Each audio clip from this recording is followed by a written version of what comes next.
Greetings, dear ones. I'm Kryon of Magnetic Service.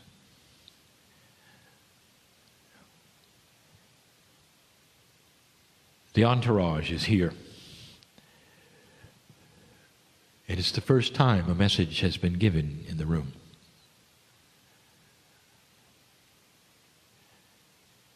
The entire process that you see may be strange to you, and as we've said every single time, if you will give allowance for different things, if you'll have an acknowledgement that you don't know all things that are real, if you'll allow yourself to feel instead of think, you'll have a whole different perception.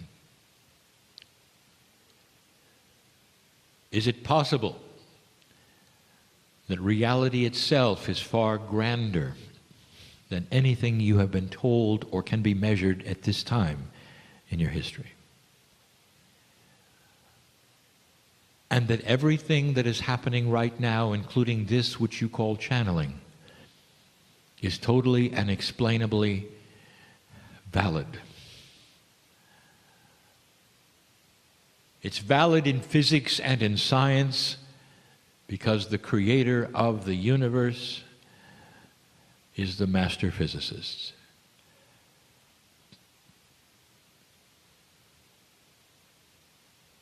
And that what you apparently feel here,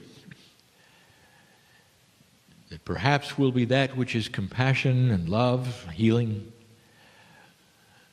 even perhaps a metamorphosis of who you are, is explainable. Dear ones, the creator of all things is a practical creator. And if you wanted to look at the most practical thing that the creator would do, if you were the creator, it would be to ally yourself with all of creation and draw the strings of compassion and love to each one. And like the strings of a harp, they would play, because they would feel the love and return it.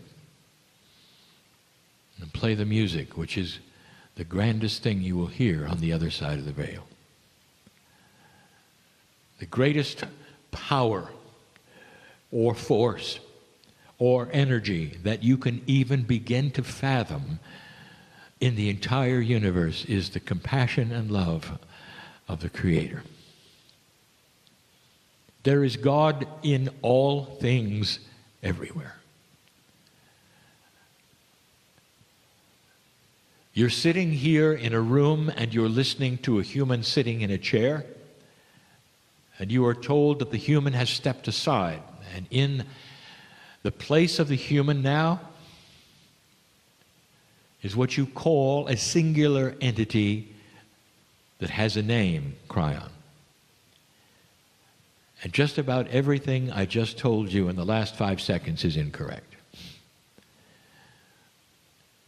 The human being is singular and thinks singular. You walk the planet with one body, seemingly one soul and one life. You have one name. Each of you looks independently unique, and so there is a bias of total singularity.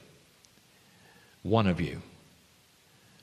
Therefore, you project that one of you on everything else. It's difficult for you to talk about energy which is not singular.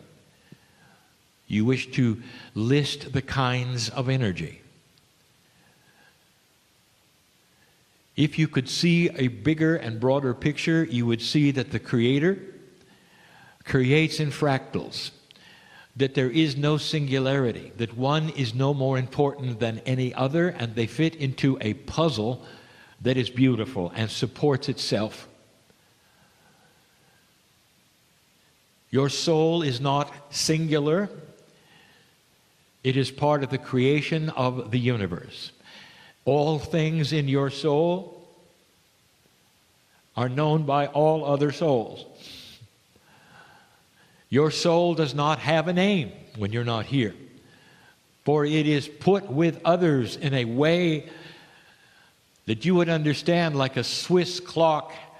Every single part must operate for the others to work. And some of the parts are small and some are big, and it doesn't matter, because when you take out the smallest, everything stops. It's beautiful to know that this is who you are. Kryon is not Kryon. Kryon is not a singular entity with a name.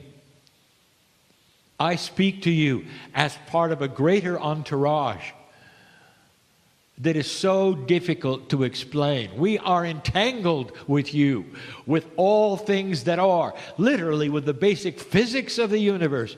All sings together that you are loved. This planet Earth is part of a test.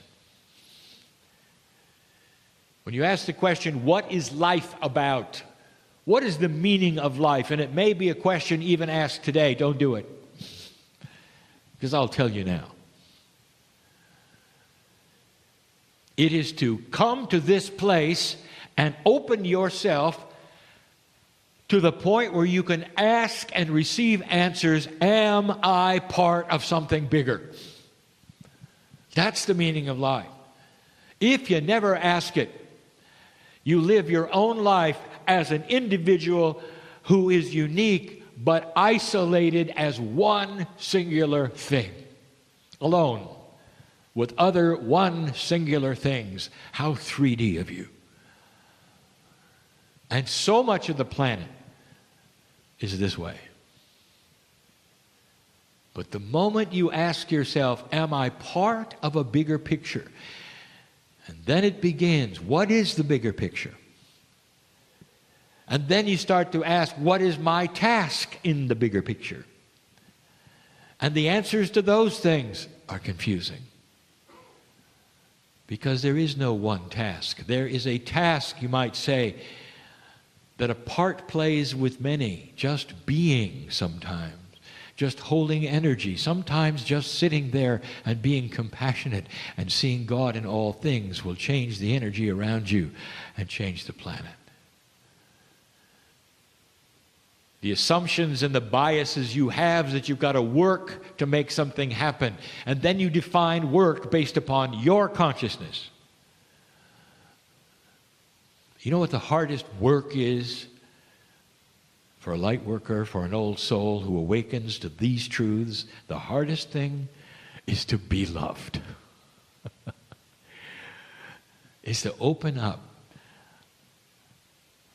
and let the compassion of the Creator flow into you to such a degree that you can glow if you want to.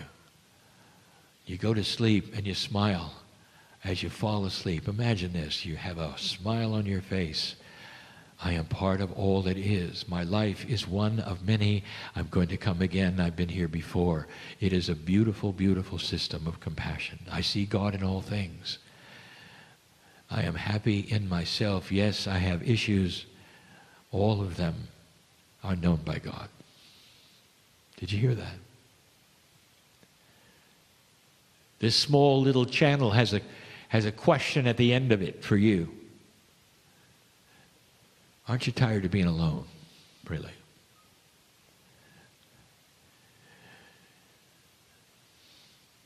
The test is to awaken to a bigger truth. And the test and what it's about is that if you can change the planet's vibration by doing this collectively, this planet plays a much larger part in something you don't know about that's happening somewhere else. Old souls, you have been other places in the universe. Souls are eternal. You are eternal. Your body is here for a moment. But the soul and the love and the compassion that has your name on it, that is spiritual, is part of the fabric of the universe. It never goes away. Never goes away. Never goes away. Aren't you tired of being singular and in your bias? Think out of this box for a moment. allow yourself to expand and start to ask the questions. And dear ones, don't use this linear bias and wait for answers that are going to come from the sky. I want you to feel the answers. As soon as you open that box and say, dear God, am I really part of something special? Am I really loved by something I don't really understand or see? I want you to open your heart so that it will swell and you'll know the answer is yes. And then ask the questions of how, why, and when later. And don't expect those necessarily to be answered. At the end of the meeting, you're going to get in your vehicle. You're going to turn the key and drive away. And I'm going to say to you, how can you do that without understanding the operation of the internal combustion engine? How can you possibly do that without reading the manuals of how this thing works? And you would say, well, I don't have to. All I have to do is start it and go. And I'm saying, exactly. It's time to start it and go. Dear ones, that's your spiritual engine, and you're holding that key in your hand. You can be part of the creative source, or you can be alone all your life. And that is the key. What are you going to do? I'm telling you, there is no judgment. None whatsoever, for we stand and love you no matter what you do. That's the message of Kryon. It always will be. That's enough for now. I'll be back. And so